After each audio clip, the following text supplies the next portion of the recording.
Hello, my name's Stand-in Stan, and I'm with my proverbial sparring partner, Andrew Bryan. How are you doing today, Andrew?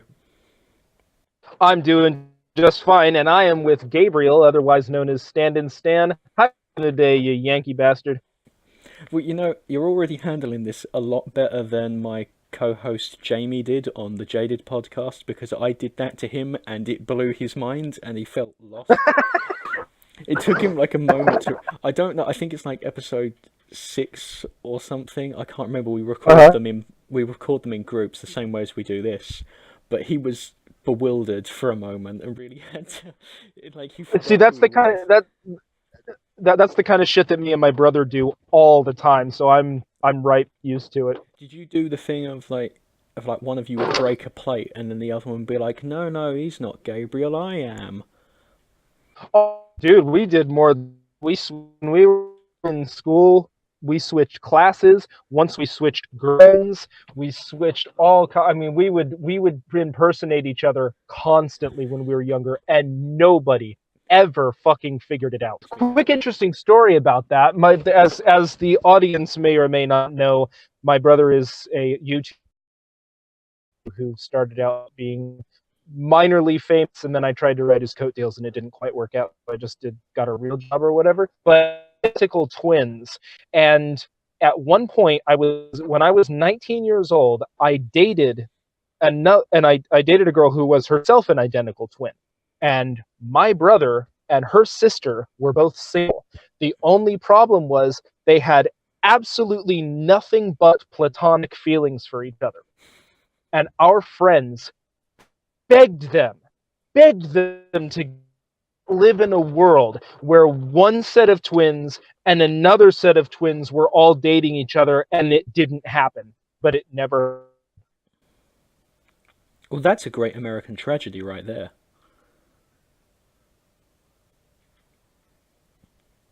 Uh-oh. That is a great American tragedy. And speaking of great American tragedies, I found out that after Avengers Infinity War, there's going to be 20 more Marvel films lined up, and I'm done. I'm not doing it anymore. I can't. So, my question to you: do you not find that these Marvel movies are getting more ambitious? I don't see how they're getting more ambitious. Well, I mean, if you think so, I think that it started out kind of just Marvel movies about Marvel movies, especially something like Iron Man 2. Basically, just a commercial about how they were doing a cinema universe. And then Thor, I actually kind of liked Thor, but it was really just more of the same. Recently, it seems I thought Doctor Strange was pretty good. It kind of followed the same formula. Guardians of the Galaxy 2 was just a damn good movie in its own right. That could have been the first one, and it was kind of I don't know. It had a theme to it. It was like who your family really is, and it was about family and friendship and stuff. And recently, Black Panther, I thought, was a kind of a very Star Trekky sort of way of looking at modern things that are happening, but wrapping it up in like a bunch of like comic books and bullshit so that you can look at it and it's safe to look at, like Star Trek did. I don't know. It just seems, and what was the other one? Winter Soldier, I thought, was pretty offbeat from the Marvel movies and was pretty good. It just seems like they're um the longer this goes on, the more freedom that the writers are having, it seems to me anyway, to go outside of the Marvel box as it. Well, I've got nothing but good things to say about Guardians Volume 2. I think that one's really, really good. But if you're talking about Black Panther, I think Black Panther has the exact same problem Civil War does, is it wants you to think that it's talking about something clever, but it doesn't actually want to talk about it. It wants to just shove fight scenes in your face. And you could argue, well, it's a superhero action movie, except for the fact that superhero comics were always about the story. Like, if like Black Panther lifts that story somewhat from the Christopher Priest run of Black Panther, and it's a very similar concept. The only difference is that Christopher Priest's run on the character actually uses those things. It's actually about those things. Black Panther talks slightly about black oppression for a little bit, then it gets bored, and then you've got a horribly CGI'd fight between two people both dressed in black in a tunnel. These films aren't about the things like Black Panther's not about black politics. It's not about, you know, nationalism versus globalism. It's just using it as a, and it handles that theme very poorly as well, because all that Killmonger is saying is a more militarized version of what T'Challa's love interest is saying as well. So he could have just as easily taken that away from her instead of Killmonger, considering him and Killmonger basically never talk in the entire film. They have a single conversation in which nothing is said except for, ask me who I am, ask me who I am, by the way, I challenge you. And that's not me saying that Black Panther is a bad film. I just think that it's another Marvel film. It's the only difference. You didn't find the thematic. What's the word I'm looking for? You didn't find the thematic stuff as point people might seem to. You a bit more shallow than I did. Well, I don't think. I think the reason I think it's shallow is because the film doesn't allow itself to talk about these issues. It seemed to me like they wanted to make a political statement while at the same time being a superhero movie. And in trying to do both, they just neglected both. You could, like, The Dark Knight is a film that is very much about ideas. And the real difference between The Dark Knight is those ideas are at the forefront of that film. The action set pieces further the ideas. The stuff with the boat and that's a set piece that, is meant to be like, oh wow, I remember that bit from that film. But it furthered the ideas of the Joker. Killmonger gets nothing like that, and the reason I harp on Killmonger is because Killmonger is where the heart of this film should be, because of the personal politics they gave the character, which was that he was a militant black supremacist, and for reasons that were understandable, but the film doesn't allow him to be a villain. It sidelines him from the entire film until the last 30 minutes or so, and then he's in there. It doesn't allow him to talk, and because he's the only character putting forward these ideas in a manner that is relevant to the plot, that stops the film from being about those ideas. Like, I think girlfriend is not a relevant plot character. She's a side character that has a limited interaction with the plot. Her character isn't in a position to bring these ideas forward. The only character that is barely in the movie. Now, so let me see. Let me try to unpack some of what you just said. So here's how I saw it. So, did you ever see that Star Trek episode with the guys that are half black and half white? I'm not a huge Star Trek fan. I'm not like seeing every episode sort of thing. So gotcha. Probably not. That's okay. There was in the Star Trek episode. Do you mean like mixed race, or is it down the middle? No, down the middle. One half of their body was white, the other half of the black, and the whole point of the episode was there were two people that were half black, half white, and they both hated each other, and one was a supremacist over the other, and the crew couldn't understand why this was. And at the end, the guy, one of the guys was like, yeah, he's black on the right side. All of his people are black on the right side, and so they're inferior. And all the Enterprise crew can see is, well, you're both half black and half white. What the fuck difference does it make? And they were kind of looking at racism, except putting it in a totally safe, inoffensive way, where you're like, oh yeah, that is kind of arbitrary of why they would think, maybe this thing that I think might be arbitrary. That was kind of how I saw what they were trying to do with Black Panther. You're quite right. They weren't directly talking about the ideas they were portraying like they did at night. But I don't think that was their intention. I think they were going about talking about these things in a different way. Kilmonger was a stand-in for militant nationalism.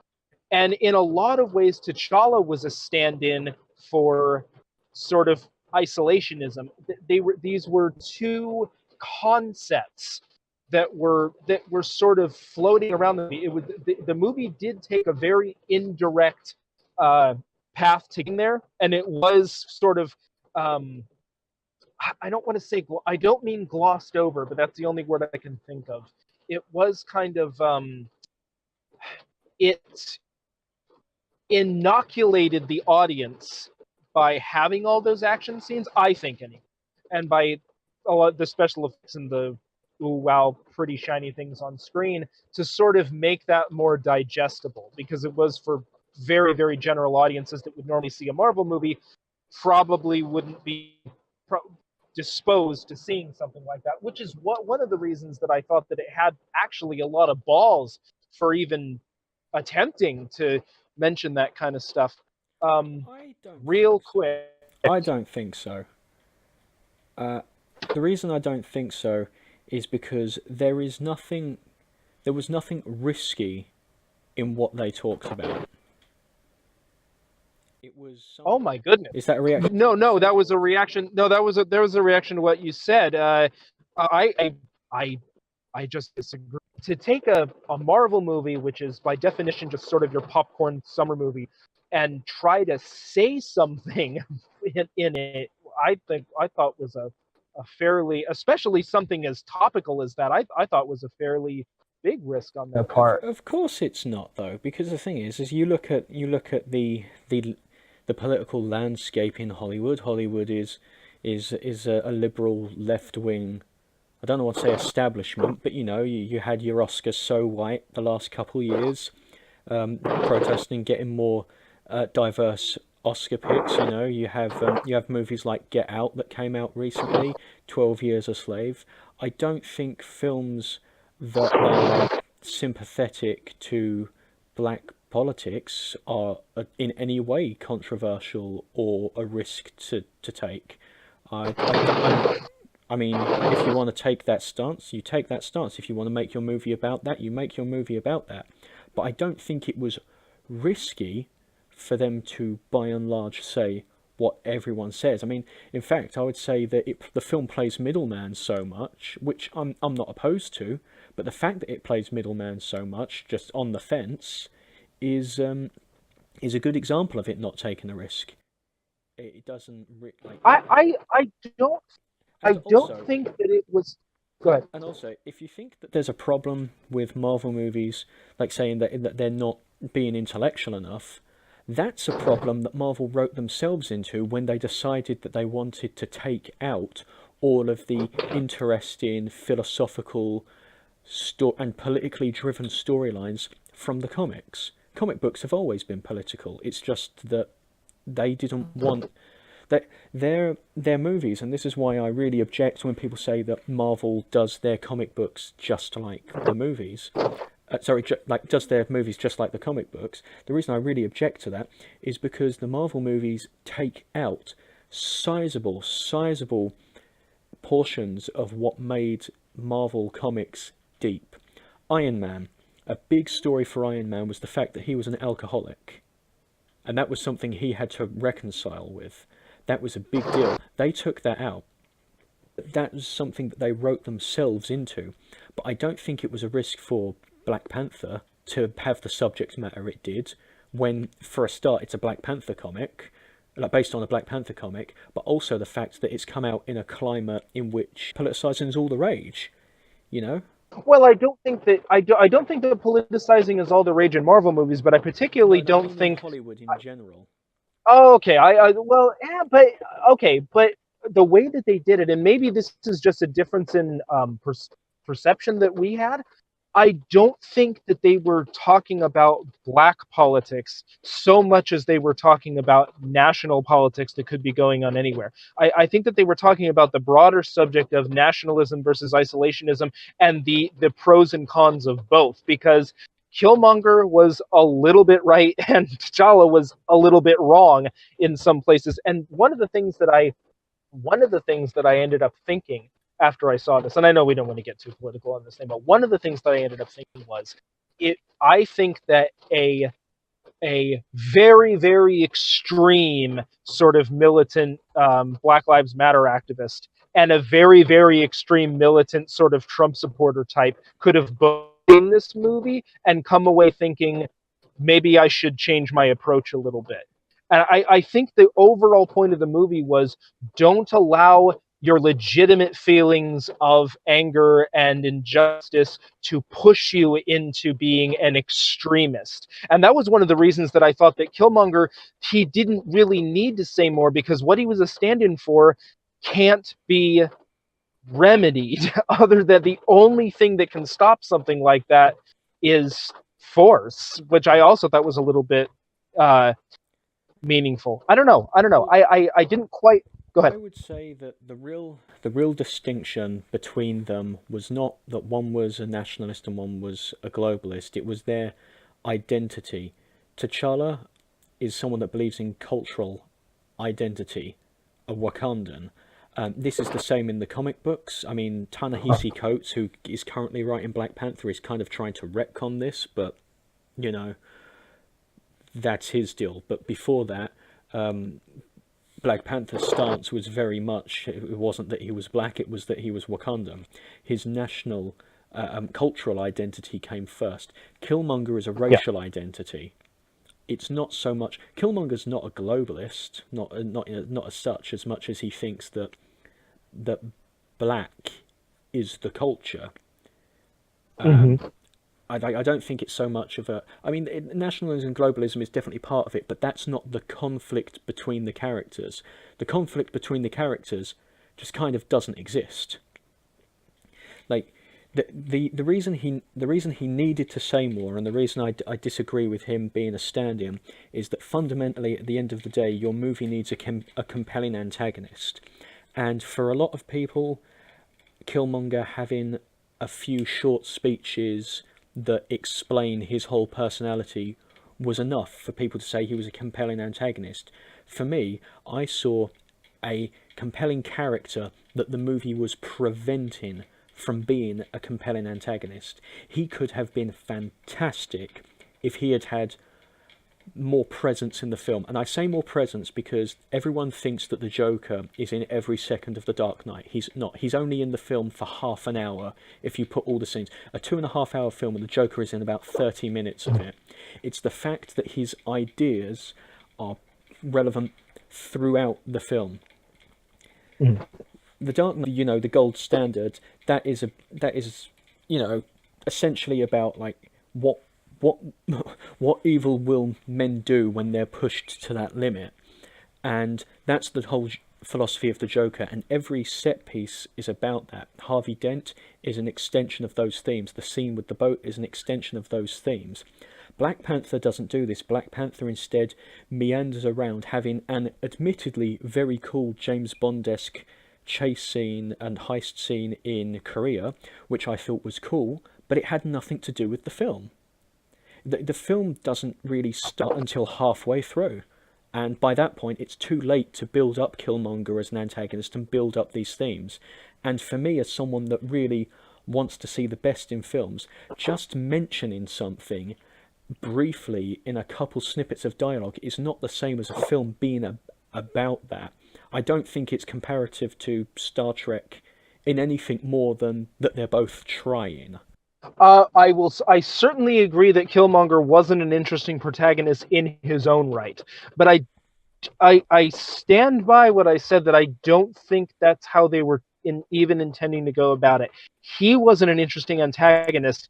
The concept the concept was an interesting antagonist. The alternative to what T'Challa and the Wakandans had always done was an interesting antagonist. It really was the ideas that were the protagonists and antagonists much more than the characters in this movie.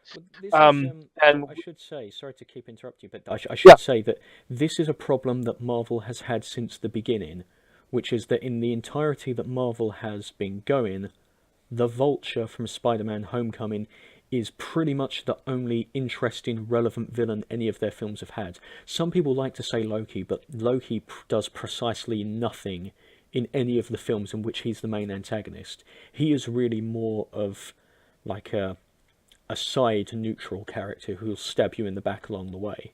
Like, that's what he excels at. Whenever he's the villain, he doesn't do anything. Like, he's just been in them more. But the Vulture's the only one that's had an actual, you know, film revolver. It was a human being, yeah. Yeah. Like, so it's Mhm. not, I agree. I should say this is a Marvel problem. This isn't just Black Panther. But Sure. And I agree with you. I also thought that the Vulture was unbelievably good. I'll make a small point about that. There have been, how many of these movies have there been up to Homecoming? Where it was like 12 or something? oh, more than that, like 15, I think. Oh God. Okay. Yeah. So in 15 movies or whatever, however the hell many of these movies there have been, and you've had like robots and space invaders and gods and everything as villains. And of all the things in Spider-Man Homecoming, the scene where he's in the car and he figures out who he is, after all of those big supervillains and all that, a guy with a gun was the most tension I have ever felt out of one of these movies when it comes to the villain.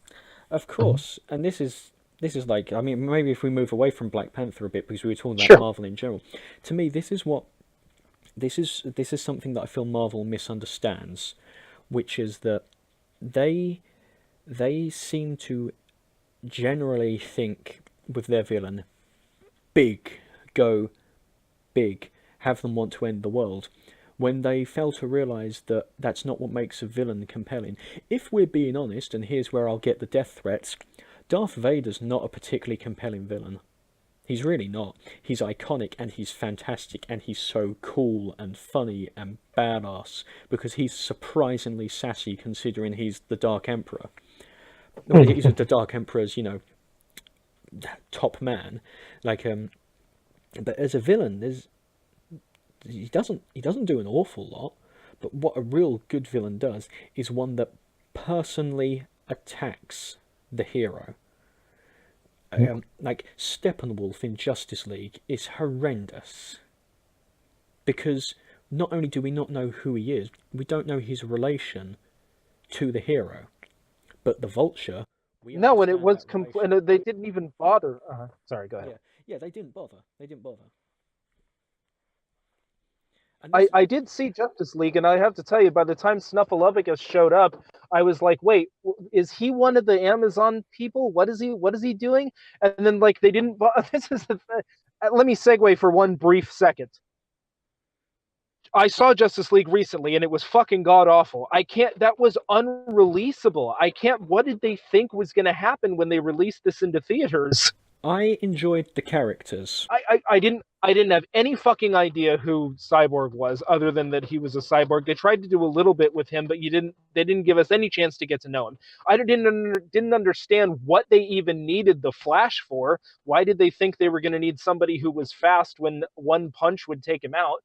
And there wasn't a single goddamn thing that Superman was doing that Wonder Woman and Aquaman, they were all just there to punch him. I don't know. I think for me, I liked the personalities of the characters more than I liked that. I'd say that from the get-go, I felt like Aquaman, I had a very clear idea of who he was, and he was my favourite of the bunch. I don't like Ben Affleck as Batman. I just don't. I'm sorry, Ben. I just don't like Batman. And I don't, you know something. Ben Affleck doesn't like Ben Affleck as Batman. He wants out. So it's true that. But Wonder Woman, Cyborg. I agree. Cyborg didn't get much, but I liked whenever Cyborg was there. I liked whenever the characters were talking to each other, and I thought Aquaman was good. But I agree with you that the plotting of that film is horrendous. It just wasn't even conceived or thought of by the time they put it to film. But as I think about it now, this is a bad segue. Let's go back to the Vulture. Yeah. A man with a gun was scarier than an army of robots. Yes, because it's relatable. Mm-hmm. Oh, you had said personally attack Darth Vader. There's where you are, Darth Vader. When you personally attack the hero, Yes, and the fact that Vader was something that the hero needed to overcome, and making him Luke's father. Now he has to overcome. I think there's a latent fear in everybody that they're going to turn out like their parents, and when your parents are Darth Vader, then you're really really fucked. And then eventually you see the good in your parents, and all that, and that's what made that compelling. You're absolutely right, and that's why the prequels didn't. Well, it's part of why the prequels didn't work, is that Darth Vader was not a character that you can make the focus of anything. Otherwise, you're going to get somebody going, "I do not fear the dark side as you do. I don't do that." The a big problem for, well, I mean, you know what? It's technically owned by Disney now, so I can use that as an excuse to talk about it. For me, the Star Wars prequels, the issue was that it focused on Anakin and not Obi-Wan. To me, it would be far more compelling to hear about the teacher who lost his student and best friend to the dark side than watching that said man fall, because we didn't really know. What we did know about him wasn't very specific, just that he was a good friend and a good warrior. But what we see in those films is not what Obi-Wan describes in the original Star Wars film. Like when Obi-Wan has that twinkle in his eyes and the smile, and he says he's a good friend and he was a talented warrior and pilot. You never see that from him in the prequels, and I think really how this is how Andrew would have done it. I would have had this be about Obi-Wan's failings to steer Anakin the right way, and I would have had Darth Maul be the villain for the entire trilogy, and have the whole thing be Obi-Wan sort of feuding with Darth Maul and having that negligence, because he himself is so angry that Darth Maul killed his teacher, that Anakin sort of loses his way, in that he's a conflicted and confused young man as it is, and seeing his own mentor so consumed by hatred, in a way it sort of fucks him up. I think the fact that they had something great there with Darth Maul, because he had an iconic look and he was cool to watch. I think, and also that if there's one thing that trilogy is lacking, it's a villain. Like, it's sort of a joke of every single prequel there was a different apprentice. Like, Mm-hmm. yeah, I mean, Yeah. complete side note, but Oh, sure. God, and this is why, we're coming up on. I have to pee so bad, dude. I have to pee so bad. I gotta get out of bed. But no, it's worth mentioning. This was going to be more of Disney and stuff, but I think the Black Panther stuff was pretty good, that we talked about. But getting more, we were going to talk a little bit more about the Disney stuff. But I'll just say, I'll leave the Disney thing at this. Disney is doing. I so far my impression, they're doing the events that happened in, like, The Force Awakens, with Kylo Ren killing uh, Han Solo and all that. There's just things that stand out as things that mattered to you. And as I look back at the prequels, I can't think of anything that made me feel anything. Like, think of things where I laughed because it was performed so badly, or just, all the obvious red letter media, or even my brother's observations about things. But think of my anything that made an impression on me. my real issue with the Star Wars sequels is the complete aversion to do anything really stylistically different. Like, I think that would the whole joke with The Last Jedi was that it was trying so hard to be unpredictable that it became predictable. And Mm. and I thought The Last Jedi was decent, but my real issue since Disney has taken over is they are making it more like a Marvel film, right down to the sense of humor. Like, there's that thing, like, Just Right, the YouTube channel said that it's bathos, where you'll have a serious scene and then you'll undercut it with a joke because you don't want people to think you're taking it too seriously. and that's a very stylistically Marvel thing to do.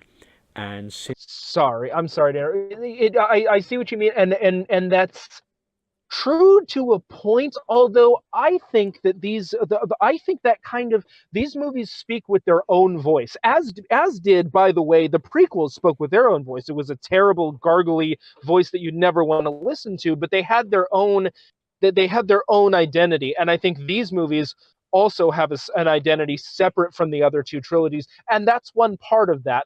That's something that I don't like, that kind of humor. I don't think that's unique to just the Marvel movies. I think that kind of humor is everywhere nowadays. I but I do think that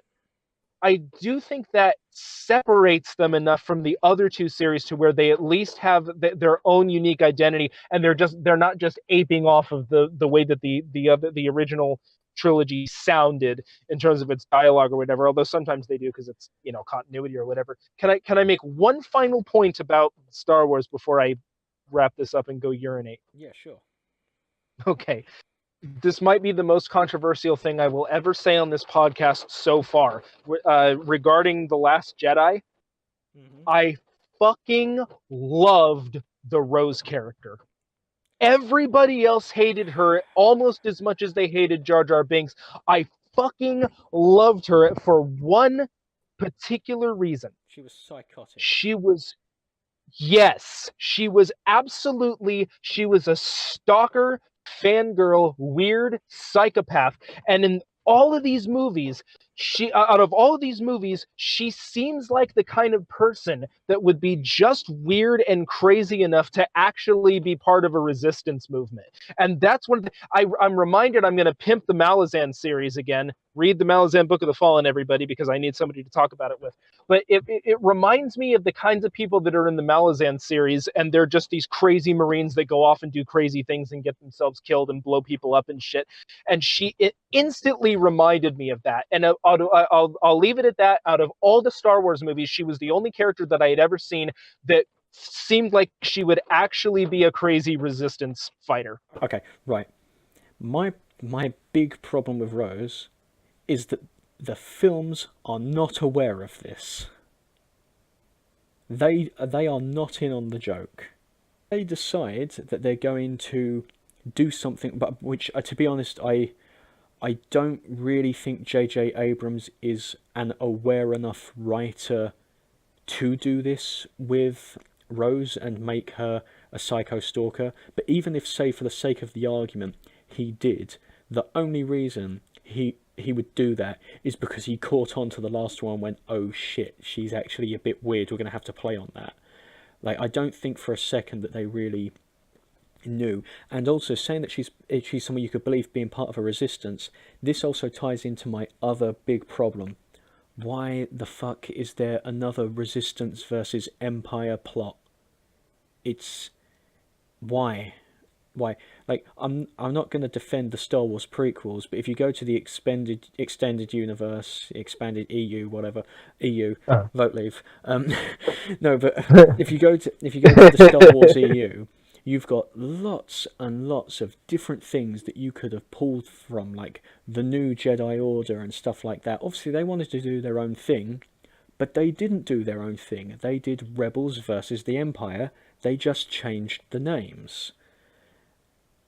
It's even when they make changes in the plot and in the characters, the dynamic is still the same, and that, I think, prevents it from really having its own identity as a new take on Star Wars. They have yet to make a film that isn't intrinsically linked, because their next one, the Han Solo movie, God help us all, is again going to be intrinsically linked to the original trilogy. I grant you that to this day, that was one of the I had several problems with Force Awakens. Not many. It might surprise some people. Not that many, but one of my problems was, and it wasn't a big problem. I enjoyed both of the new films a lot, but one of the things was I didn't understand how much. I didn't understand if, like, with the New Order and the whatever the hell the rebels were called at that point. I didn't understand how much more powerful one was than the other. They seemed to be equally matched, and I didn't understand that. And at the end of Last Jedi, I didn't really understand it any better than I did. Like, how all of a sudden is this a resistance again? I guess because they blew up all their ships when they were going to the thing. I don't know. But anyways, yeah, I grant you that. That's definitely a weakness. So now that I've said that, I gotta go, dude.